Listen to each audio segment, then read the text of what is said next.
ರಾಜ್ಯಾದ್ಯಂತ ಕೃಷಿ ರಸಗೊಬ್ಬರವನ್ನು ಖರೀದಿ ಮಾಡಬೇಕು ಅಂತ ಹೇಳಿದ್ರೆ FIDಯನ್ನು ಕೊಟ್ಟರೆ ಮಾತ್ರ ಇವತ್ತು ರಾಜ್ಯದಲ್ಲಿ ರಸಗೊಬ್ಬರವನ್ನು ಕೊಡ್ತಕ್ಕಂಥ ಯೋಜನೆಯನ್ನು ಕೇಂದ್ರ ಮತ್ತು ರಾಜ್ಯ ಸರ್ಕಾರಗಳು ಮಾಡ್ತಾ ಇದ್ದಾವೆ.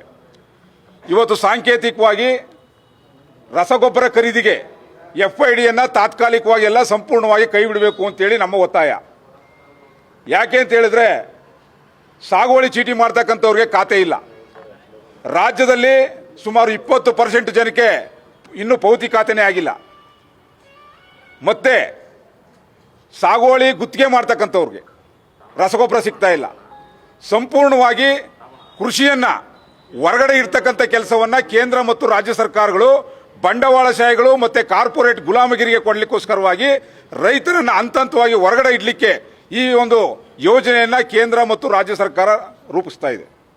ಆ ಕಾರಣಕ್ಕೆ ಯಾವುದೇ ಕಾರಣಕ್ಕೂ ಕೂಡ FID ಆಧಾರದ ಮೇಲೆ ರಸಗೊಬ್ಬರ ಕೊಡ್ತಕ್ಕಂಥ ನಿರ್ಧಾರ ಮುಂದಿನ ದಿನಗಳಲ್ಲಿ ಆಗಬಾರ್ದು. ಮುಂದೆ ಮಳೆ ವ್ಯವಸಾಯ ಮಾಡ್ತಕ್ಕಂಥವರು, ನೀರಾವರಿ ಭತ್ತ, ಕಬ್ಬು, ರಾಗಿ, ಜೋಳ ಬೆಳೀತಕ್ಕಂಥ ರೈತರಿಗೆ ಸಾಕಷ್ಟು ಮಟ್ಟದಲ್ಲಿ ಗೊಬ್ಬರ ಪೂರೈಕೆ ಆಗಬೇಕಾಗಿದೆ. ರಾಷ್ಟ್ರದಲ್ಲಿ ಸುಮಾರು 2 ಲಕ್ಷ ಮೆಟ್ರಿಕ್ ಟನ್ಗಿಂತ ಹೆಚ್ಚು ಯೂರಿಯಾ ಬೇಕಾಗಿದೆ. ಇವತ್ತು 50% ಅಷ್ಟು ಮಾತ್ರ ಮಧ್ಯಪ್ರಾಚ್ಯದ ಯುದ್ಧದ ಕಾರ್ಮೋಡದಿಂದ ತೊಂದರೆಯಾಗಿದೆ ಅಂತೇಳಿ ಸರ್ಕಾರಗಳು ಒಪ್ಕೋತಾ ಇದ್ದಾವೆ.